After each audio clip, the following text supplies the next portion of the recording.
Assalamualaikum warahmatullahi wabarakatuh. Waalaikumsalam warahmatullahi wabarakatuh.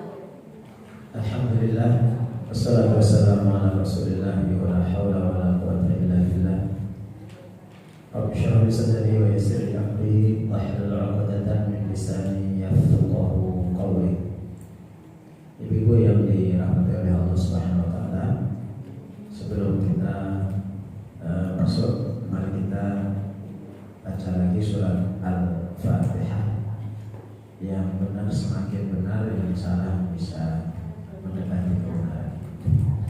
Saya baca, kemudian ibu-ibu ikuti. Walaupun mungkin bacaan saya juga masih banyak yang salah.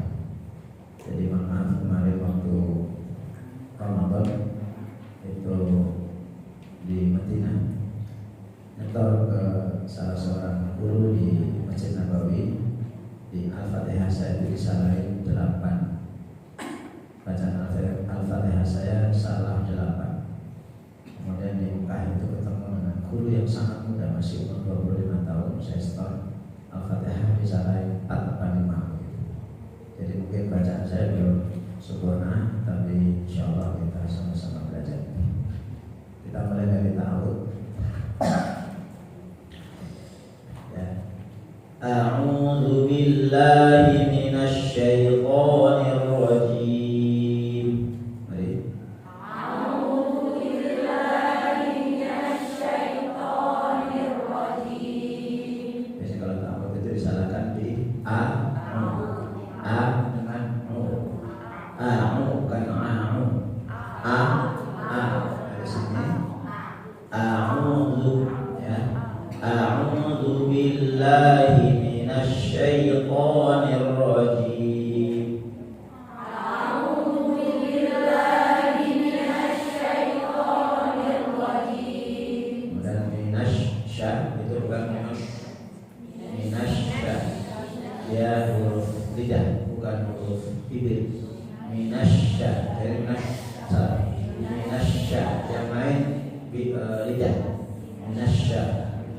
Bismillahirrahmanirrahim. Bismillahirrahmanirrahim. Biasa yang salah bi, ini orang Jawa. Bis salah. Ba itu tak mengeluarkan nafas. Bi bukan bukan bi. Tidak ya. Baik. Alhamdulillahi rabbil alamin. Alhamdulillahi rabbil alamin. Ar-Rahmanir Rahim. Ar-Rahmanir Rahim. Bukan au. Yang main lidah, bukan ra, bukan huruf bibir. Ar-Rahmanir Rahim. Ar-Rahmanir Rahim. Maliki yaumiddin. Maliki yaumiddin. Biasanya salah ki, bukan ki. Bukan k Indonesia. Ki. Ya ada ditekan tapi ada nafas. Maliki ki ya. Kemudian yau bukan yau. Ada huruf o. Yau. Maliki yaumiddin. Maliki yaumiddin. Iyyaka na'budu wa iyyaka nasta'in. Iyyaka na'budu wa iyyaka nasta'in. Ihdinas siratal mustaqim. Ihdinas siratal mustaqim. Ayat ini yang saya banyak disalahin sama Syekh Abu Ziyad Muhammad. Saya juga nggak ngerti salahnya di mana. Ihdinas siratal mustaqim.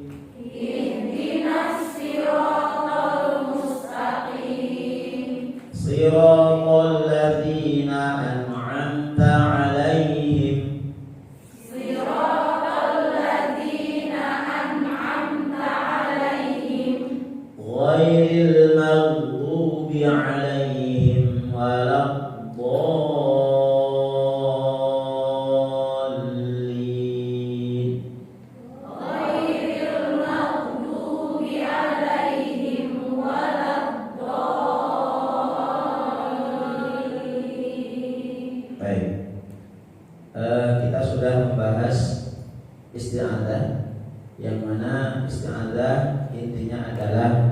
kita menuju kepada Allah untuk mendapatkan perlindungan sehingga bisa terhindar dari rayuan, godaan dan jebakan-jebakan syaitan. Bismillahirrahmanirrahim mengajarkan kepada kita untuk melakukan sesuatu apapun karena Allah Subhanahu wa taala dengan bismillah maka akan lahirlah keikhlasan dalam diri kita, lahirlah tauhid dalam diri kita. Alhamdulillahirabbil alamin mengajarkan kepada kita bahwasanya yang maha terpuji hanya Allah, yang layak untuk dipuji oleh Allah adalah Allah. Maka banyak-banyaklah memuji Allah, dan seandainya kita melakukan kebaikan dan tidak dipuji oleh orang, cukuplah Allah yang memuji kita.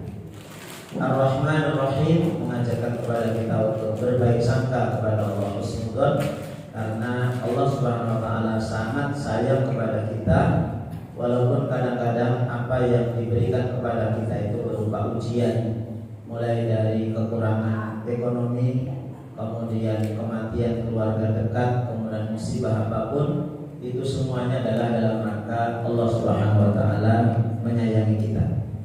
Maliki Yaumiddin ini adalah materi yang paling panjang, yang mana Maliki Yaumiddin mengajarkan kepada kita satu, Allah adalah satu-satunya penguasa dan raja nanti pada hari kiamat.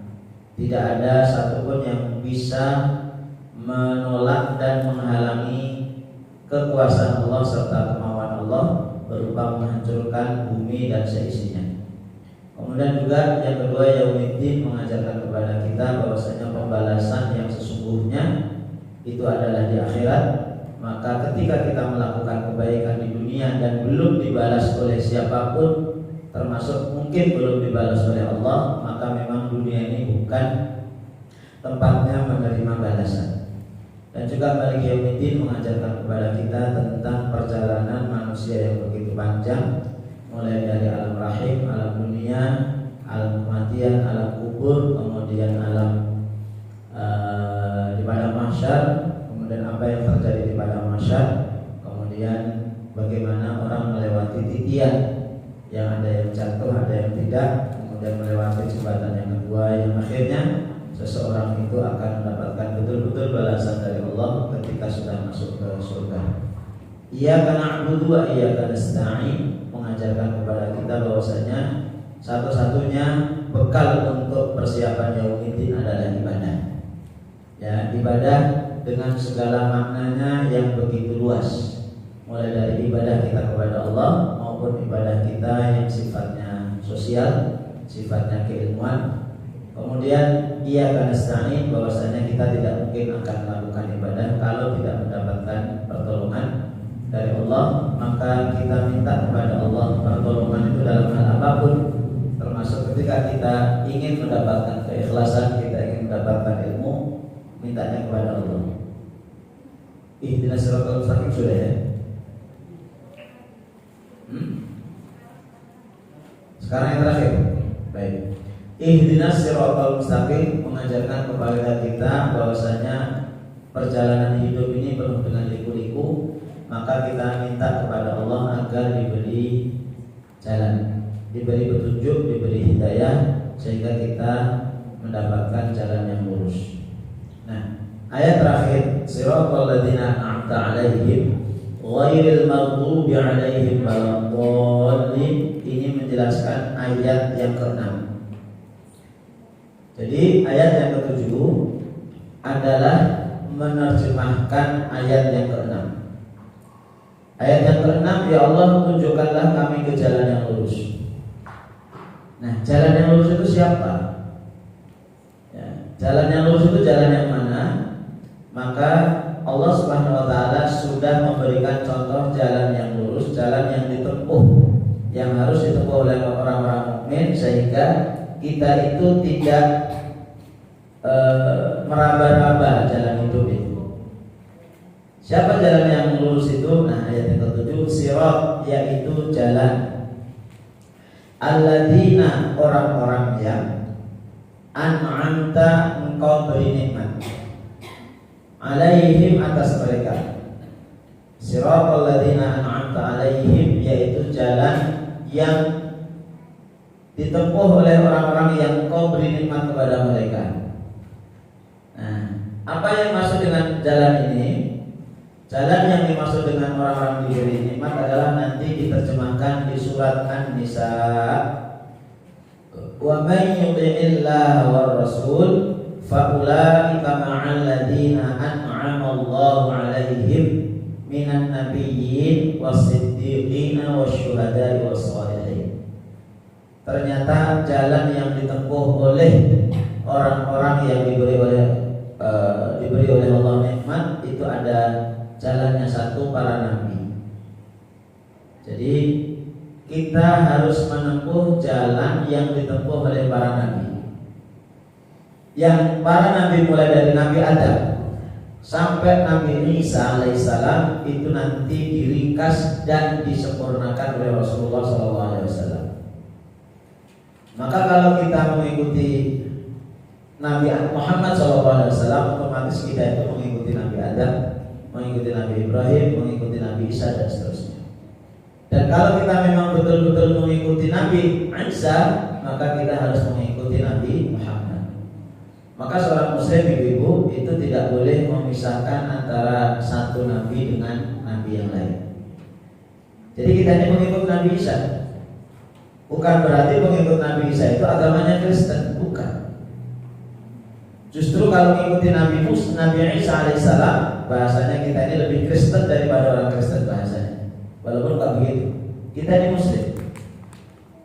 Jadi orang-orang Kristen itu sebenarnya tidak mengikuti Nabi Isa ya. Kenapa? Karena sebenarnya Nabi Isa itu tidak mengajarkan Kristen. Mohon maaf di sini kalau ada yang Kristen, jangan tersinggung. Jangan tersinggung.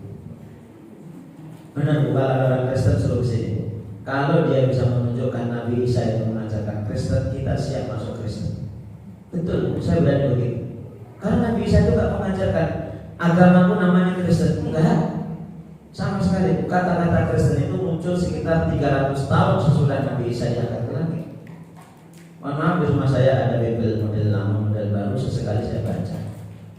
Tapi enggak ada. Jadi Nabi Isa itu yang mengajarkan tauhid, mengajarkan Islam. Maka orang-orang Kristen itu sebenarnya bukan pengikut Nabi Isa. Tapi kalau pengikut Paus, hiu, ikan teri dan seterusnya ya. Tapi kalau mengikut Nabi Isa, jadi mengikuti langkah para nabi. Maka nanti Bapak Ibu, para nabi itu kita bisa bercermin dengan para nabi. Ya, semua para nabi itu punya masalah hidup. Jadi kita mencari hidayah, ngikuti itu bukan hanya masalah ibadah, bukan. Sholat, zakat bukan, tapi juga cara hidup serta menghadapi hidup itu perlu. Jadi ibu-ibu misalnya punya masalah hidup apa, misalnya keluarga misalnya, cari ibu. Itu pasti akan ada masalah hidup dengan masalah orang-orang sebelum ibu dan bagaimana cara menyelesaikannya. Saya kemarin jam-jam segini ini mau jemput anak-anak, ada yang ke rumah konsultasi. Biasanya konsultasi laki apa perempuan? Ini yang konsultasi laki-laki. Itu benar saya tumben. Karena dari sekian ratus orang yang laki-laki hanya sekitar 10, selebihnya perempuan. Tumben kemarin laki-laki. Saya tanya ada apa Pak? Ustaz, istri saya melakukan gugatan cerai, kemudian disahkan oleh hakim. Saya bilang tak mungkin lah, saya bilang. Nggak mungkin hakim berani menjatuhkan cerai sementara bapak gak datang, atau alasannya gak jelas. Nah itu yang sampai hari ini belum selesai. Kemudian saya tanya, kenapa istri menggugat cerai? Ya masalah banyak. Ya masalahnya apa? Saya juga dengan istri saya juga punya banyak masalah, saya bilang. Bahkan kalau anteng-anteng saja saya itu bikin istri saya bikin masalah. Saya tuh kalau anteng-anteng aja dengan istriku, saya bikin masalah istri saya. Kemarin yang ribut itu di Medina. Waktu kita umroh saya bikin ribut di Medina apa di Medina. Saya bikin ribut ruang itu, tapi dalam waktu setengah jam selesai.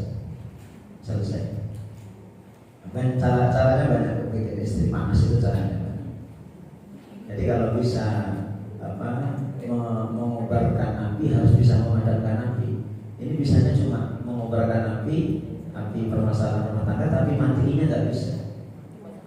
Bisa tanya istri saya itu kalau saya 4 bulan kok adem-adem aja nggak nikmat hidup. Saya bikin setir sedikit. Kan kalau habis tengkar apa Bu? Kalau habis tengkar apa? Akrab saya, makan saya banyak.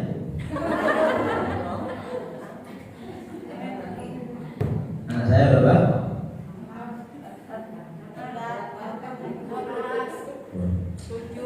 Kalau berani ngomong ke istri saya ngomong, anak saya baru 8. Saya punya cita-cita 10 tapi istri saya belum siap. Anak saya baru 8. Laki, perempuan, laki, perempuan laki ya. Jadi 4 laki-laki, 4 perempuan. Namanya hafal saya. Istri saya namanya Ummu Salamah, hafal saya. Enggak, materi kita bukan itu. Nah terus saya tanya, masalah utamanya apa? Ustaz, masalah utama masalah ekonomi. Maksudnya saya ini ekonominya ya agak kekurangan Ustaz. Terus istri sudah mulai punya pekerjaan tetap. Saya batin aja, ya wajar, batin saya wajar kalau istri kamu minta cerai. Tapi itu nggak baik. Maksudnya nggak baik itu ya istri tidak berhak untuk minta cerai gara-gara suaminya lagi dalam kondisi terpuruk karena COVID kemarin, bisnisnya semuanya tiarap. Dia bikin pisah. Waktu kecil pisah. Ya bisa kan. Saya tuh nggak sempat, saya sebenarnya singkong. Bisa itu apa?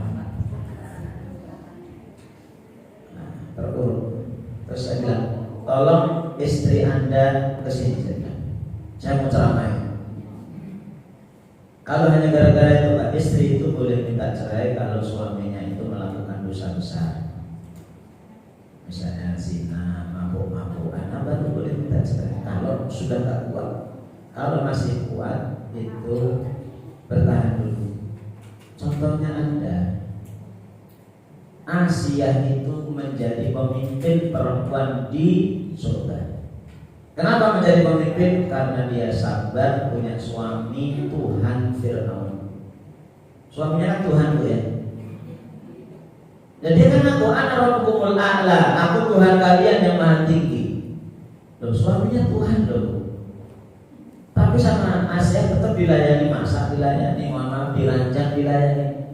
Atas kesabaran itu Asia menjadi pemimpin. Bahkan puncaknya nanti ketika Fir'aun tahu kalau Asia mengikuti agama Nabi Musa, maka Fir'aun nyuruh bala tentaranya bakar kayu. Kemudian di atasnya dikasih wajan, kemudian kasih minyak goreng gede itu. Begitu sudah mendidih, kata Fir'aun, Asia istriku, kamu ngaku saya sudah, kamu mau mengakui gak aku sebagai Tuhan atau kamu ikut si Musa itu? Kata Asia, Tuhanku adalah Allah dan aku mengikuti Musa. Kalau nggak aku cemplungkan ke wajan itu, nggak apa-apa. Kemudian begitu ya dibiarkan beberapa saat, Asia senyum. Kata Fir'aun, wahai bala tentaraku, apakah kalian melihat ada orang yang lebih gila dari perempuan ini? Mau disiksa malah senyum. Ya senyum aja. Akhirnya cemplungkan ke tungku sampai meninggal dunia. Kisahnya di surat At-Tahrim ayat terakhir. Kenapa senyum Bu? Kenapa senyum? Ibu kalau dipukul suaminya senyum nggak Bu? Senyum aja Bu. Nah, ibu kalau dipukul suaminya ibu malah ngelawan.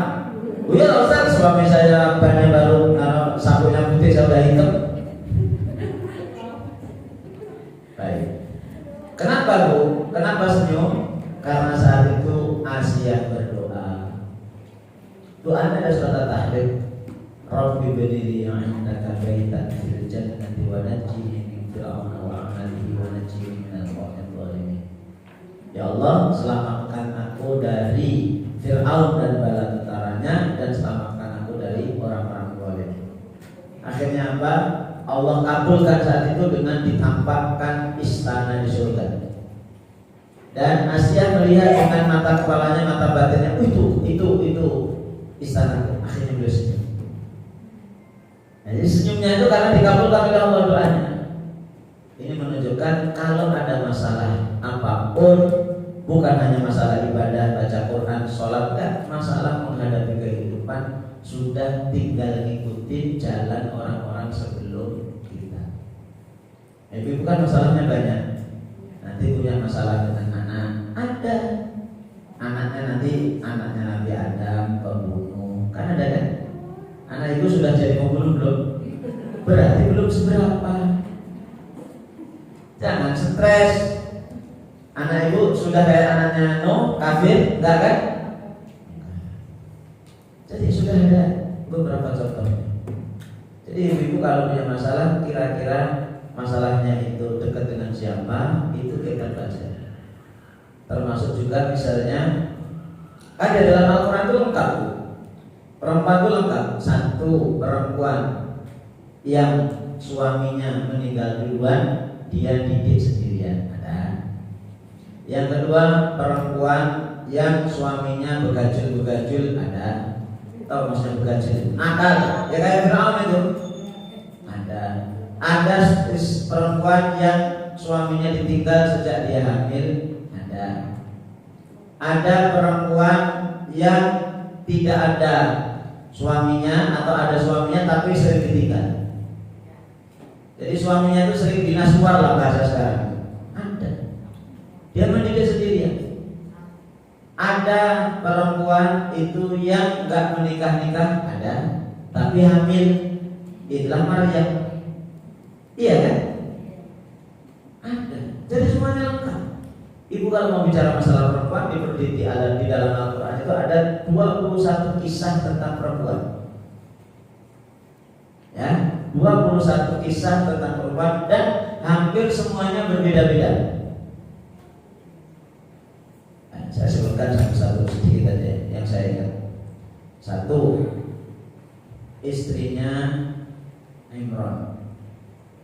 Itu ketika hamil Imran meninggal. Nah, berarti apa? Single parent ya Bu ya. Istilah sekarang apa? Single parent. Kemudian yang kedua nanti Maryam. Bagaimana beliau wanita gadis yang suci sesuci-sucinya, tapi ternyata ujiannya di luar dugaan, hamil tidak ada suami. Yang ketiga itu nanti ada ibunya Nabi Musa. Dia berjibaku menyelamatkan anaknya dari undang-undang yang berlaku saat itu. Siapa yang tahun ini anaknya laki-laki dibunuh. Yang keempat itu anaknya Syuaib.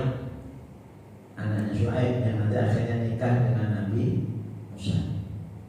Yang kelima, wanita yang melakukan amal tapi dirusak sendiri. Sibuk beramal tapi dia sibuk yang rusak, di surat An-Nahl. Nanti kita tinggal ikut aja. Yang keenam, istri-istri Rasulullah SAW. Nanti istri Rasul itu mulai istri yang disebut dalam Al-Quran kisahnya atau secara umum. Kemudian yang ke-7, yang perempuan yang menyerahkan diri kepada Rasul untuk dinikahi. Terhormat. Jadi ini ada wanita yang enggak nikah-nikah dan pengen nikah, akhirnya apa? Menyerahkan diri kepada Rasul. Kalau dinikahi saja, sangat terhormat.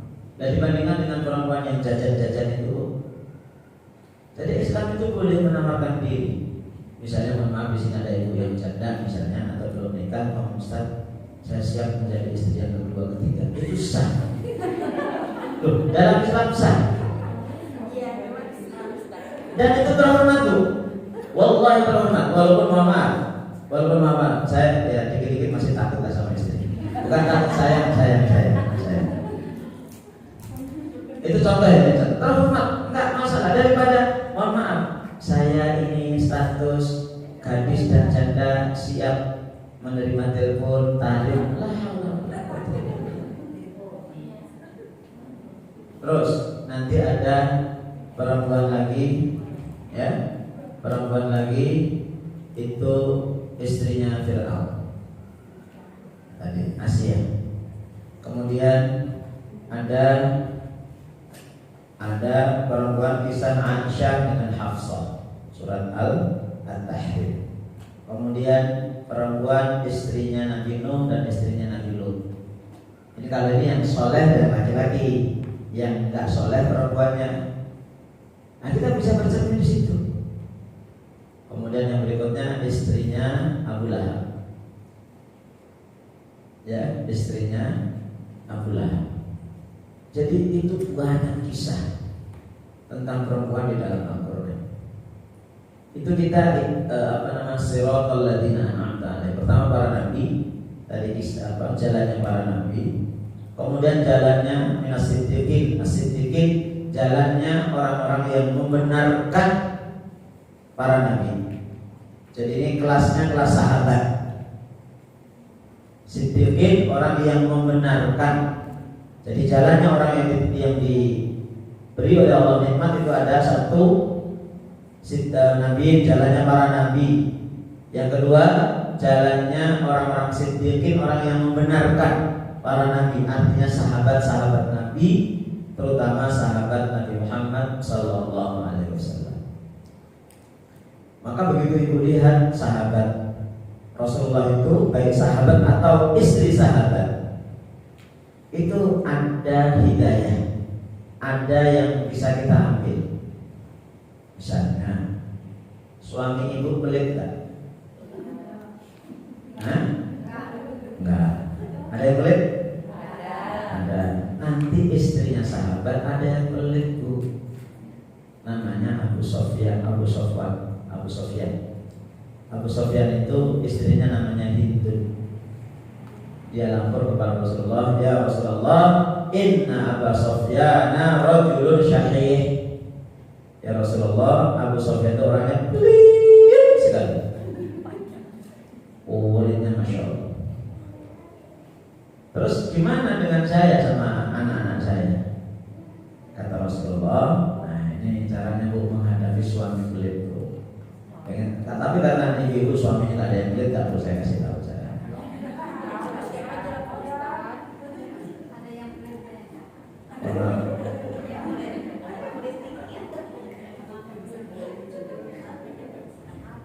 Ada yang pelit? Ada. Katanya tadi nggak ada.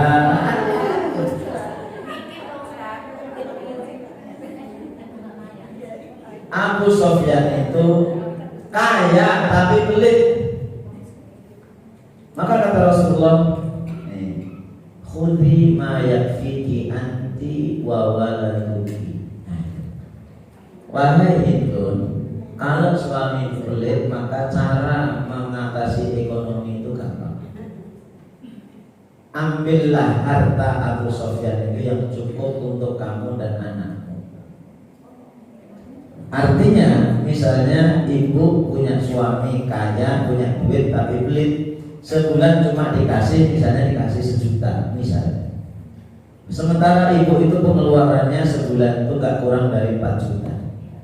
Maka secara fikih ibu boleh nyolong duit suami 3 juta. Semangat.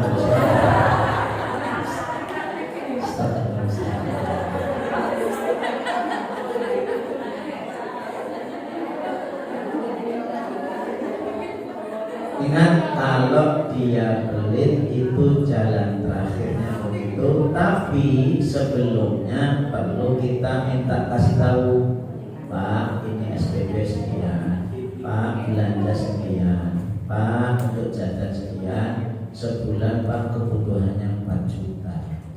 4 juta? Gaji ibu, suami ibu gajinya misalnya 10 juta, cuma dikasihnya 2 juta. Udah nggak bisa, maka gimana caranya? Boleh ngambil, tapi yang cukup. Yang cukup itu nggak boleh melebihi batas kebutuhan primer. Kebutuhan primer itu apa? Sandang, papan, pangan. Janganlah ibu beli kuota sebulan 500.000, glowing 1 juta. Saya kemarin ngobrol sama anak saya berobat. Glowing itu apa?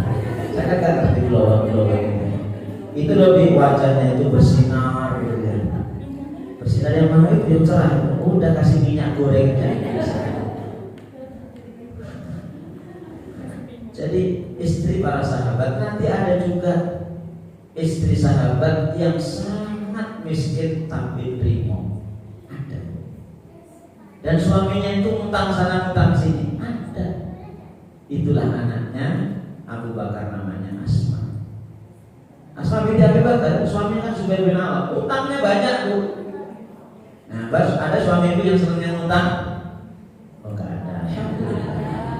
Enggak ada, yang ada istrinya yang utang. Jadi begitu, permasalahan hidup itu selalu ada.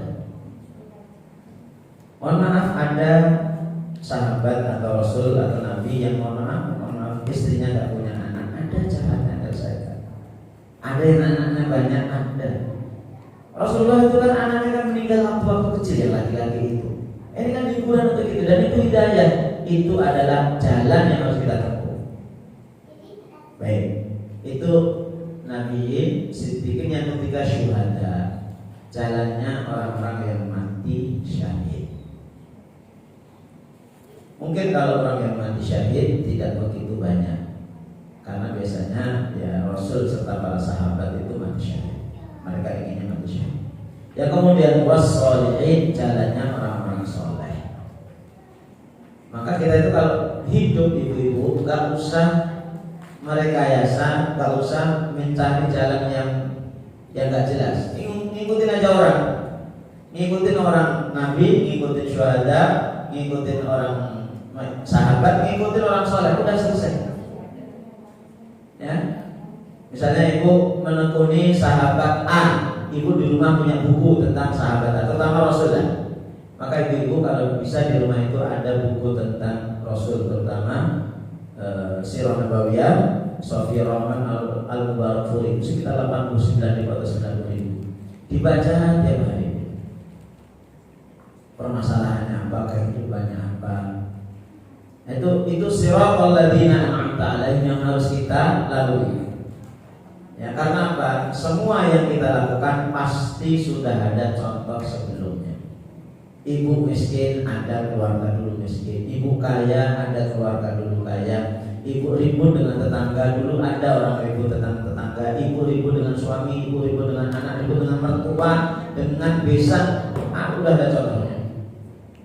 Tinggal ikuti alur saja, gitu ya. Baik, itu jalan yang harus kita tempuh. Siratal ladzina an'amta 'alaihim. Nah, dan itu hanya satu jalan, enggak boleh ada jalan yang lain. Tapi Allah katakan ghairil maghdubi 'alaihim. Ghairil maghdubi 'alaihim, bukan jalan orang yang dimurkai. Artinya apa? Jangan sampai salah. Karena di dunia ini jalan ada 3. Jalan yang benar 1, jalan yang salah ada 2. Jalan yang salah yang pertama adalah al-maghdubi 'alaihim. Jalannya orang yang dimurkai. Siapa yang dimurkai? Ulama sepakat yang dimaksud dengan jalan orang yang dimurkai adalah jalannya orang-orang Yahudi. Ya, jalannya orang-orang Yahudi. Nah, kenapa Yahudi dimurkai, Bu? Yahudi dimurkai karena mereka punya kitab, punya ilmu, tapi tidak mau beramal. Itu Yahudi. Yahudi itu orang yang tahu tentang kitab, mereka punya ilmu, tapi mereka tidak mau beramal. Kenapa? 1, rata-rata para nabi turunnya itu di Palestina. Dan orang Yahudi kan tinggalnya di sana. Kemudian yang kedua, Yahudi itu secara kecerdasan mereka juga diberi kecerdasan. Tapi kecerdasan yang tidak dibimbing dengan kitab. Maka poin ini mengajarkan kepada kita, jangan sampai kita seperti orang Yahudi, punya ilmu tapi tidak beramal. Nah, ngaji seperti ini Bu, ngaji seperti ini adalah menghasilkan ilmu. Nah, begitu ilmu sudah di depan kita, maka saatnya menjadi kenyataan berupa amal. Walaupun itu butuh kepengorbanan, butuh segalanya. Alah Ustaz, memang teorinya gampang tapi prakteknya salah. Itu salah kata-kata begitu. Alah Ustaz itu ngomong doang. Alah tapi Ustaz ini berat. Bukan begitu. Ya memang saya ngomong saya nggak tahu punya permasalahan itu. Saya juga punya banyak masalah Bapak Ibu. Saya juga punya banyak masalah. Saya punya masalah dengan anak saya. Ya sesekali, tidak setiap saat. Saya punya masalah dengan istri, saya punya masalah dengan tetangga, saya punya masalah dengan jamaah. Semuanya orang punya masalah. Maka juga kemarin waktu pulang ke Jawa juga punya masalah dengan keluarga. Ya hidup itu memang harus ada masalah. Siapa yang nggak punya masalah? Ada. Yang nggak punya masalah itu cuma satu, pegadaian, mengatasi masalah tanpa masalah. Mengatasi masalah tanpa masalah. Itu mana di sini kalau dalam pegadaian. Saya di tempat saya ngajar di Darul Fatah, saya juga punya masalah. Kemarin saya debat dengan teman-teman nggak selesai. Ya, itu dihadapi. Jadi jangan sampai kita seperti orang Yahudi, punya ilmu tapi tidak diamalkan. Ya. Ibu sudah tahu tuh, misalnya keluar dari rumah menutup aurat, minimal walaupun mungkin kakinya masih kelihatan, ya paling tidak pakai kerudung lah minimal. Nanti meningkat lagi. Ya mungkin masih pakai baju celana yang masih kadang-kadang masih membentuk lekuk tubuh. Ya mungkin karena belum punya uang. Begitu punya uang nanti beli yang lebih longgar. Itu namanya pengamalan. Itu ya. Ini sudah ngikut pengajian tiap Sabtu, keluar rambutnya entah kemana. Itu yang mohon maaf, lekuk tubuhnya kelihatan, pahanya kelihatan, dadanya kadang sangat kelihatan. Itu berarti belum amal. Itu berarti ada gen Yahudi. Ada gen Yahudi. Ibu tahu yang namanya suami itu adalah kepala rumah tangga. Ya, apapun perintah suami itu nggak boleh ditolak kecuali kalau bermaksiat. Apapun perintah suami Bu, samina wa ata'na. Enggak mau. Oh, ibu kaget ya. Enggak. Misalnya ibu hari Sabtu ini sebaiknya ibu ayo kita ke ke MPK. Enggak mau Pak. Oh, itu berarti ibu yang luar biasa. Ya udah ikut aja. Ya. Kecuali kalau diajak maksiat, Bu, duitnya habis, ibu lah jajan malam-malam. Ibu tarifnya semalam berapa? Oh, kalau itu nggak boleh. Tapi kalau Bu, tolong di rumah aja Bu, bapak kangen sama ibu. Ya udah, ibu di rumah. Ibu misalnya masih puasa Syawal kok suruh buka karena bapaknya baru datang dari Jakarta. Bu, nggak usah puasa, dia nggak usah puasa.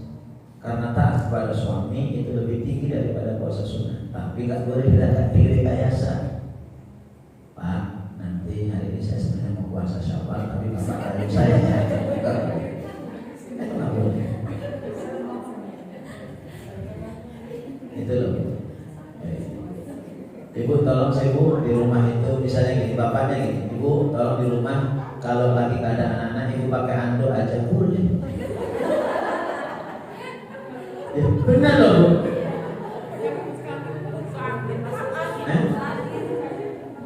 Kalau masalah bapaknya suruh rokin boleh. Tapi kan insya Allah suami nggak sampai segitu. Artinya gitu. Baik. Ghairil maghdubi alaihim, bukan jalan orang Yahudi. Orang Yahudi ilmu tanpa amal. Waladhdallin, dan bukan jalannya orang-orang yang sesat. Dhalla itu secara bahasa bingung, tidak tahu arah, namanya dhalla. Dhalla itu bingung, tidak tahu arah. Berarti kalau orang bingung itu orang di rumah apa di luar rumah, Bu? Bingung. Di rumah apa di luar rumah? Di luar rumah. Berarti dia pergi, dia ada semangat pergi, tapi nggak tahu mau kemana. Nggak ngerti. Itu namanya orang bingung. Orang bingung itu orang punya semangat beramal tapi tidak punya ilmu. Yang dimaksud di sini adalah orang Nasrani. Yang Nasrani sekarang lebih identik dengan Kristen, walaupun Nasrani dengan Kristen berbeda. Saya ulangi, jalannya orang yang tersesat. Kenapa tersesat? Karena mereka semangat beribadah tapi tidak ada landasan ilmu. Kenapa tidak ada landasan ilmu, Bu? Kenapa orang Kristen itu dikatakan tidak punya landasan ilmu? Satu, karena kitab Injil sudah dirubah sejak dulu. Jadi mereka tidak ada pegangan. Injilnya dirubah. Ya, kalau sudah dirubah ya sudah bingung. Itulah hebatnya Al-Quran, dijaga oleh Allah sejak Rasulullah mendapatkan wahyu sampai hari ini. Kemudian yang kedua, karena Nabi Isa itu bahasanya apa ya?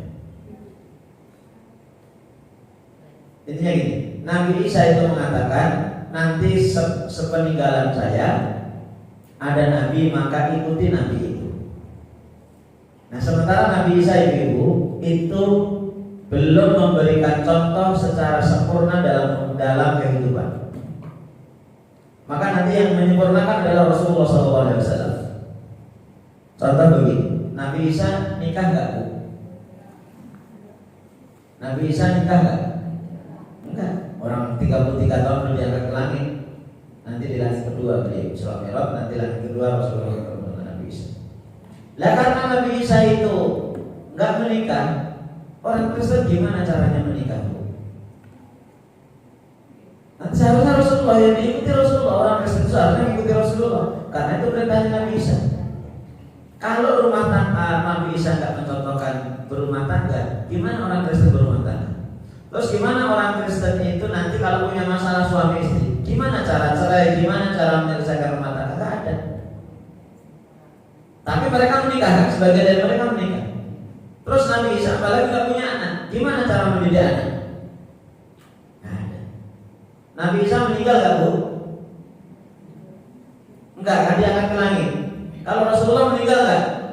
Meninggal, maka kita tahu caranya ngurus jenazah. Tapi kalau orang Kristen nggak ngerti cara ngurus jenazah. Rasulullah itu sampai menjadi kakek-kakek, caranya ngurus cucu itu tahu. Ibu-ibu nanti perlu belajar bagaimana cara ngurus cucu. Karena Rasulullah itu lengkap punya cucu beliau sampai batas cucu beliau meninggal. Nah, itulah orang Kristen itu semangat masuk surganya tinggi tapi tidak punya ilmu. Akhirnya mereka beramal sesuai dengan keinginan mereka. Dan kita tidak boleh seperti itu. Gak boleh kita itu pengen masuk surga tapi amal gak ada. Maka sebelum amal ilmu, setelah ilmu baru amal. Karena kalau orang berilmu tanpa beramal seperti Yahudi, pinter tapi sekedar pinter, orang beramal tanpa ilmu nanti jatuh ke dalam kesyirikan, ke dalam bid'ah. Bahaya. Nah, contohnya apa? Orang Kristen yang beramalnya tinggi tapi tidak berilmu. Contoh paling ringan, mereka kalau mau makan gimana doanya? Betul kan? Nabi Isa nggak pernah mengajarkan seperti itu. Kalau kita Rasulullah jelas, ya gulam samillah, wahai anakku kalau mau makan baca bismillah. Selesai kita baca bismillah. Ibu nggak boleh. ngajar itu berarti tersesat. Mereka ingin beramal tapi tidak punya ilmu. Yang kedua, para pendeta tidak menikah. Pendeta ini kan tak menikah, tapi suster yang hamil banyak. Betul kan? Di rumah saya ada buku tentang skandal Paus. Bukunya warnanya merah. Itu dibongkar Paulus yang punya istri simpanan, bahasanya istri simpanan. Tapi mereka pintar kok. Begitu mendatangi biarawati, saya ini ibarat malaikat yang mendatangi Maryam. Boleh juga kita para ustaz nyoba gitu. La haula wala quwwata. Terus mereka tak menikah loh. Nabi Isa, mohon maaf, 7 hari ke-7 beliau khitan. Tapi mereka khitan gak bu? Sebagian tidak khitan.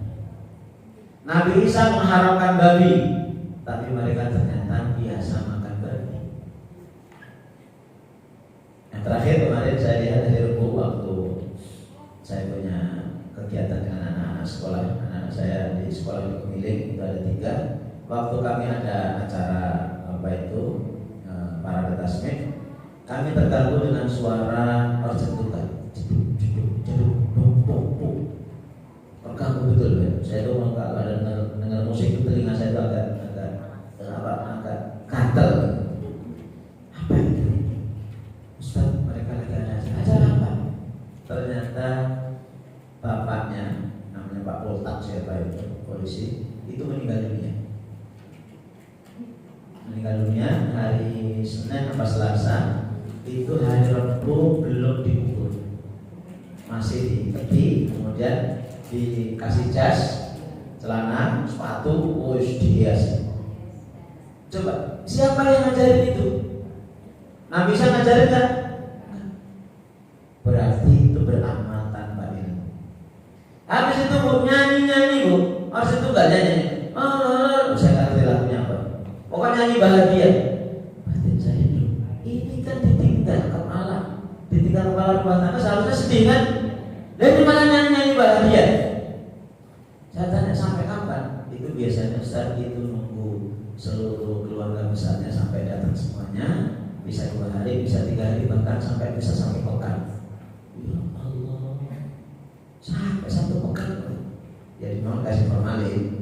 Kan tiap hari kasih suap, dikasih nasi, dikasih makan gitu kali ya. Nyanyi di depan jenazah loh. Itu gak ada contohnya dari Nabi Isa. Masya Allah. Itu kalau itu seharusnya jenazahnya ikut bangun, ikut nyanyi. Di Pemilik yang arah Lembah Hijau. Saya dengar itu dari acara itu dari jam 9 sampai menjelang zuhur. Kita mau pulang itu belum selesai. Kalau kita kan enggak. Rasulullah itu pernah mengkafani, pernah memandikan, pernah mengkafani, pernah menyolatkan, ngubur. Udah ada contohnya. Maka kita tak boleh seperti orang Nasrani yang semangat beribadah tapi tidak didasarkan dengan ilmu.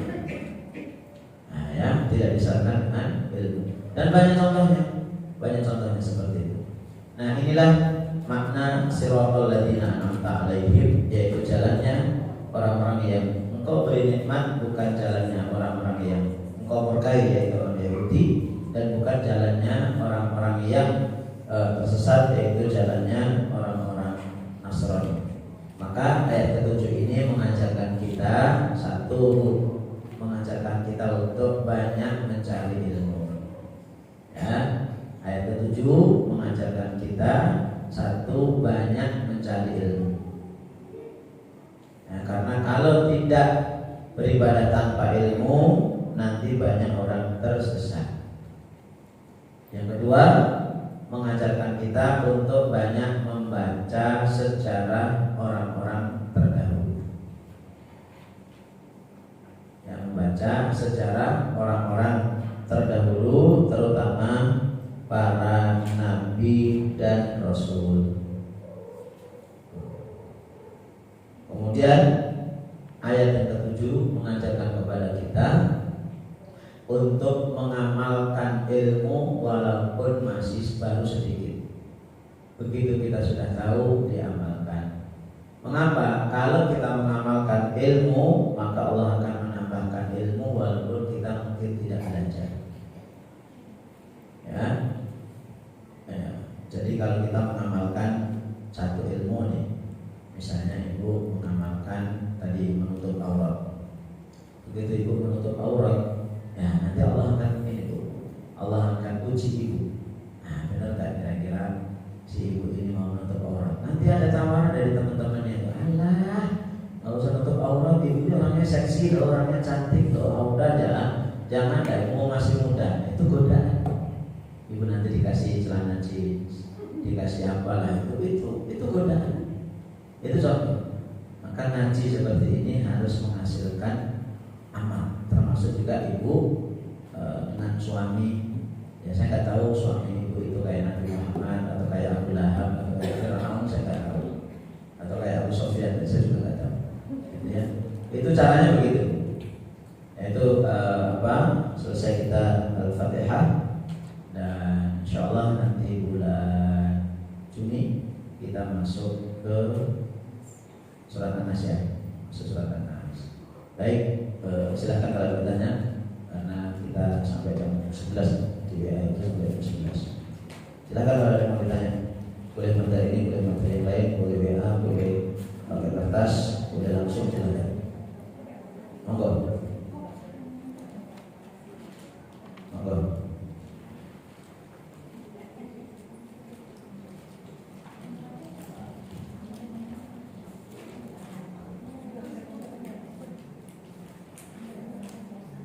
Oh, alhamdulillah banyak betul. Maaf saya pakai, ya, saya pandangan saya 2 pekan ini ada. Assalamualaikum Ustaz, waalaikumsalam warahmatullahi wabarakatuh. Mohon penjelasan Ustaz mengenai hadis larangan duduk di antara tempat yang